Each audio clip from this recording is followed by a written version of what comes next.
लीगी सदर नवाज शरीफ लंदन से अमेरिका के लिए रवाना हो गए। सहाफी ने सवाल किया कि मियां साहब आप चौथी बार वजीर आजम बनने गए थे, जिस पर नवाज शरीफ ने जवाब दिया कि अमेरिका जाने से पहले ये सवाल पूछना जरूरी है।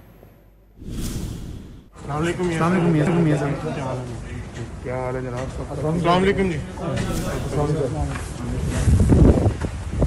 साहब अमेरिका निजी दौरा है या फैमिली के साथ?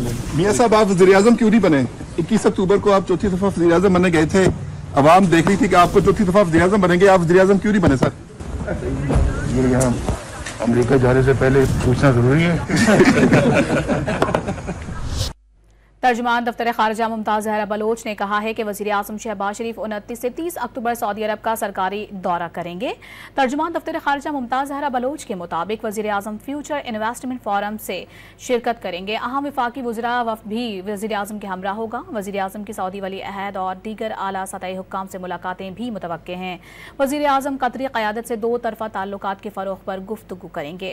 वज़ीर आज़म COP 29 में भी पाकिस्तान की नुमाइंदगी करेंगे। वज़ीर आज़म 11 नवंबर को आज़रबाईजान में होने वाली कॉन्फ्रेंस में भी शिरकत करेंगे। वज़ीर आला सिंध मुराद अली शाह ने तजवीज़ पेश की है कि आइन से निगरां हुकूमत को निकाल देना चाहिए।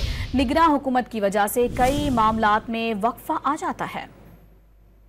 उसमें होता यह है कि हम वो सारी इम्यूनाइजेशन की जो अद्वियात जो वैक्सीन्स होती हैं